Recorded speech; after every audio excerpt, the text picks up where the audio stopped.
Shalom, kita bertemu kembali dalam ibadah online kita pada hari Minggu pagi ini. Kita satukan hati kita beribadah kepada Tuhan. Walaupun sampai hari ini kita beribadah di rumah kita masing-masing secara online, kita percaya dengan Tuhan, jangan Tuhan terjadi dari rumah ke rumah untuk anak-anak yang percaya pada Tuhan dan hidupnya mengandalkan Tuhan. Kita tahu bahwa hari-hari ini terjadi musibah, sakit penyakit atau virus yang melanda dunia dan khusus Indonesia, dan kita percaya tidak menghentikan iman kita datang kehadirat Tuhan untuk memuji Tuhan dan menyembah. Kami percaya setiap rumah yang hidupnya mengandalkan Tuhan, jamaah Tuhan terjadi, mujizat Tuhan terjadi. Sebentar kita mau mulai ibadah online kita pada kesempatan pagi hari ini. Mari kita satukan hati, kita mau berdoa kehadirat Tuhan. Terima kasih Tuhan Yesus, pada kesempatan pagi hari ini Tuhan, kami datang ke hadirat-Mu, kami mau memuji-Mu, kami mau menyembah-Mu Tuhan. Walaupun dalam keadaan online kami tidak bertatap muka satu dengan yang lain Tuhan, tapi kami percaya hati kami tetap satu, memuji dan memuliakan nama Tuhan. Kami rindu jamaah Tuhan terjadi untuk setiap pribadi kami, untuk keluarga-keluarga kami, dimanapun kami berada. Ya Bapa, kiranya Engkau bungkus ruang dengan kuasa darah Kristus. Apapun yang terjadi di tempat ini Tuhan, semuanya karena kehendak-Mu, semuanya karena kemuliaan Tuhan. Terima kasih Bapa, kami mau mulai ibadah kami di dalam nama Tuhan Yesus. Kami berdoa, kami mengucap syukur atas kebaikan Tuhan. Haleluya, haleluya, amin. Kita mulai ibadah kita dengan satu pujian. Oh Tuhan tidak pernah gagal bagi hidup kita. Oh rencana Tuhan adalah rencana yang terbaik untuk hidup orang-orang yang mengandalkan Tuhan. Haleluya.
karena kami mengandalkan kekuatan kami Tuhan. Tapi apa yang kami rencanakan tidak sesuai dengan apa yang kami impikan. Di saat hidup kami mengandalkan kekuatan kami sendiri, kami sering merasakan kegagalan. Tetapi di saat hidup kami mempunyai impian, dan impian kami serahkan ke dalam tangan penguasaan tangan Tuhan, Engkau selalu memberi yang terbaik untuk kami.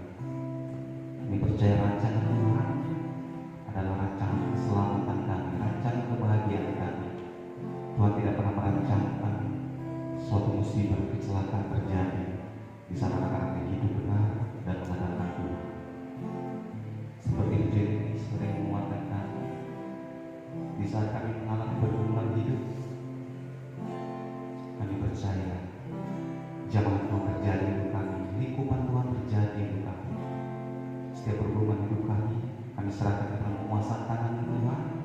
Biarlah apa yang terjadi dalam kehidupan kami semuanya seturut dengan kebenaran firman Tuhan, bahwa rancangan Tuhan adalah rancangan kebaikan untuk kami, bahwa lingkupan Tuhan untuk kami adalah lingkupan yang keselamatan, damai sejahtera untuk kami semua. Kita menyambut kebenaran firman Tuhan. Sebelum kita naikkan satu pujian, diikuti dengan kuasa saya. Kita percaya jemaat Tuhan terjadi, keselamatan Tuhan terjadi. Haleluya.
Kita berdoa. Bapa di dalam surga, terima kasih buat pagi hari ini. Kami bersyukur karena Tuhan senantiasa memelihara kami sampai hari ini.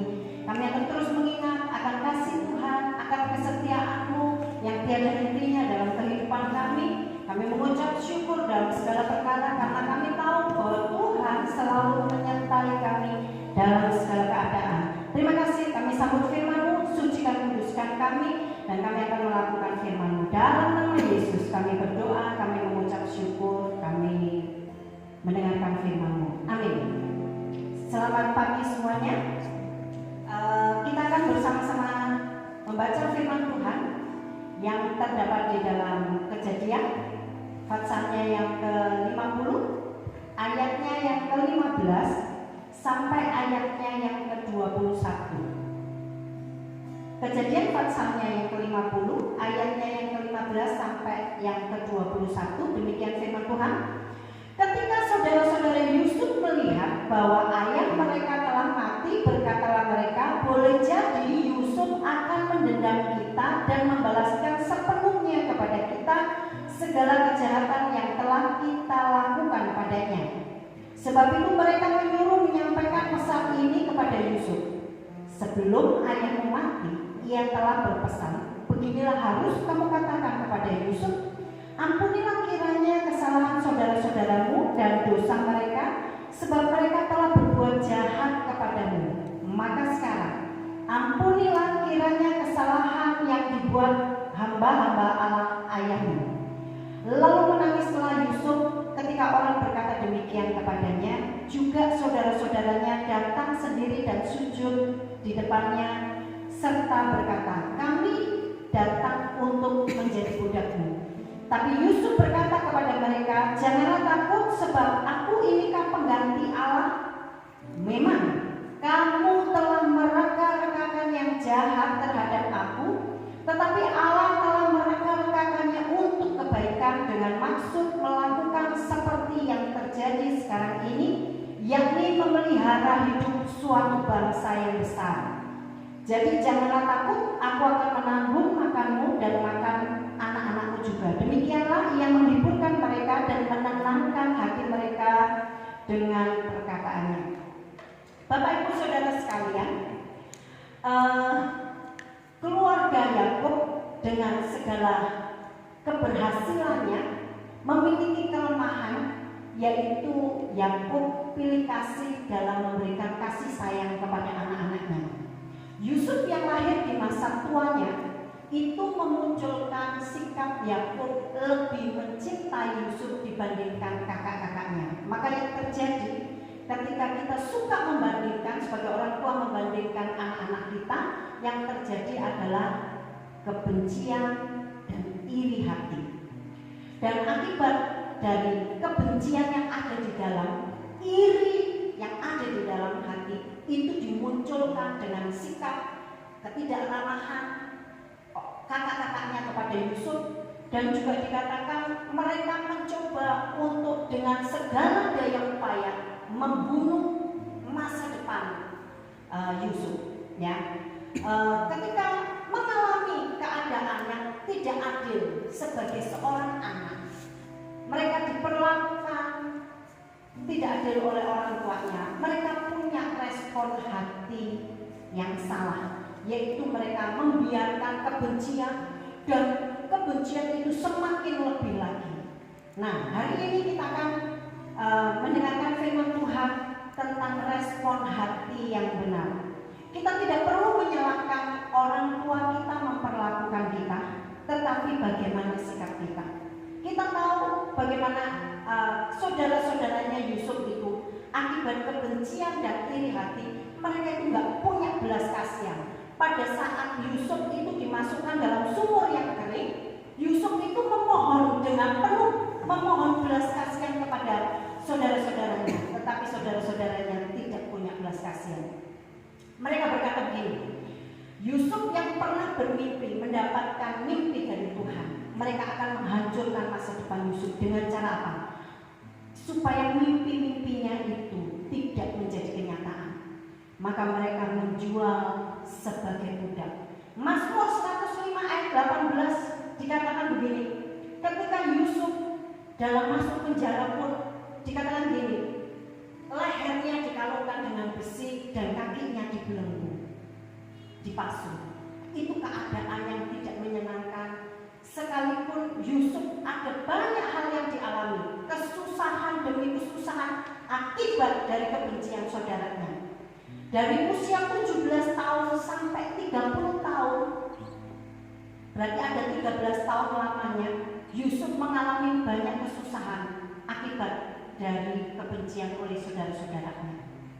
Dia dijual sebagai budak, kemudian dia dijual lagi ke Potifar, lalu dia difitnah oleh istrinya Potifar, lalu dia dimasukkan penjara. 13 tahun lamanya adalah saat-saat mungkin dari hari demi hari dilewati oleh Yusuf. Dia bisa memupuk kebencian dan dendam. Dia bisa melakukan itu. Tetapi yang luar biasa yang perlu kita contoh dari kehidupan Yusuf adalah dia punya respon hati yang benar. Dari awal kisah Yusuf mulai dimunculkan di dalam Kejadian pasalnya yang ke-37, dia punya kedekatan dengan Tuhan sampai dia mendapatkan mimpi-mimpi yang dari Tuhan. Dan mimpi itu terwujud setelah 13 tahun. Ada sebuah proses yang harus dilewati oleh Yusuf. Kekecewaan, tapi penyertaan Tuhan ada. Waktu dia tinggal di Potifar dikatakan gini, segala pekerjaannya dibuat Tuhan berhasil. Ada penyertaan Tuhan. Dan ketika dia hidup dalam kekudusan dalam soal seksnya, dia difitnah oleh istri Potifar. Dia masuk penjara bukan karena dia melakukan kesalahan, tetapi dia diperlakukan dengan tidak adil. Dia tetap punya respon hati yang benar. Dan dia diajar oleh Tuhan. Di penjara itu dia bertemu dengan juru minuman dan juru roti raja. Dan dia diajar oleh Tuhan untuk dia bergantung kepada Tuhan dan bukan bergantung pada manusia. Luar biasa sekali. Sampai pada akhirnya di Kejadian pasalnya ke-50 ini Yakub mati. Ketika Yakub mati, saudara-saudara Yusuf ini punya ketakutan. Kenapa? Karena inilah konsep pemikiran manusia. Ketika dia punya konsep bahwa dia melakukan kejahatan, maka pastilah Yusuf akan membalaskan sesuai dengan kehidupan mereka. Tetapi Yusuf punya kehidupan yang supra alami, yaitu kekuatan dari Tuhan. Dia melepaskan pengampunan untuk saudara-saudaranya. Sampai pada akhirnya dia berani mengatakan kepada saudara-saudaranya demikian, memang kamu telah mereka-rekakan, kamu merencanakan yang jahat terhadap aku, tetapi Allah telah merencanakan, mereka-rekakan untuk kebaikan dengan maksud melakukan seperti yang terjadi sekarang ini, yakni memelihara hidup suatu bangsa yang besar. Respon hati yang benar dari Yusuf itu mengubahkan nasib sebuah bangsa. Andai kata Yusuf membiarkan dendamnya itu membara, dan ketika dia punya kesempatan untuk membalaskan kepada saudara-saudaranya, tidak akan pernah tertulis di dalam Alkitab tentang pemeliharaan Tuhan untuk bangsa Israel. Ya, saya ingin kesimpulannya adalah respon hati yang benar mendatangkan berkat bagi banyak orang. Ikuti teladan Yusuf, ikuti prosesnya, dan lihat hasil akhirnya. Mari kita akan berdoa bersama-sama. Bapa di dalam surga, terima kasih untuk firman-Mu pada pagi hari ini. Mungkin ada banyak di antara kami yang merasa diperlakukan tidak adil dalam kehidupan ini. Tapi mari Tuhan, tolong kami supaya kami punya respon hati yang benar seperti yang dilakukan oleh Yusuf. Kami bersyukur ketika kami melewati proses bersama-sama dengan Engkau, karena akan tiba saatnya Tuhan akan mengangkat kami ketika kami melepaskan pengampunan. Terima kasih Tuhan, terima kasih. Bapak, kami berdoa untuk keluarga kami, berikan keselamatan, sukacita, damai sejahtera, dan pemeliharaan. Terima kasih buat hamba-hamba Tuhan dalam pelayanannya sertai dengan tanda-tanda ajaib dan pelihara hidupnya. Kami juga bersyukur buat bangsa dan negara kami yang sampai hari ini Tuhan memberkati pemerintahan kami dari Bapak Presiden Jokowi sampai RT RW. Biarlah setiap kebijakannya mendatangkan kemakmuran bagi rakyat Indonesia. Terima kasih Tuhan. Kami berdoa bagi saudara-saudara kami yang sakit Tuhan sembuhkan, yang lemah Tuhan kuatkan, yang susah Tuhan kasih penghiburan, dan yang letih lesu berbeban berat Tuhan memberikan kelegaan. Tuhan Yesus akan terus memberikan sukacita buat yang berulang tahun dalam minggu ini. Saudari Damai pada 1 Juli dan 3 Juli, Ibu Meliana, Engkau memberikan panjang umur, sejahtera, dan roh takut akan Tuhan. Berkatilah masa depan mereka. Terima kasih Tuhan, terima kasih. Mari saudara-saudaraku, terimalah berkat dari Allah Bapa, cinta kasih dari Tuhan Yesus, dan persekutuan tunggal dari Roh Kudus yang akan terus menyertai kehidupan kita mulai saat ini sampai Maranatha. Tuhan Yesus datang kembali. Bapa, terima kasih.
Terima kasih untuk jemaat di rumah. Sampai hari ini kita boleh beribadah walaupun dalam online. Tiba saat juga bagi kami yang melayani pada kesempatan pagi hari ini, kami juga berdoa untuk setiap jemaat kiranya kita boleh dipulihkan, kita boleh berkumpul bersama di ibadah-ibadah yang telah ditentukan nanti. Terima kasih. Selamat hari Minggu. Tuhan Yesus memberkati.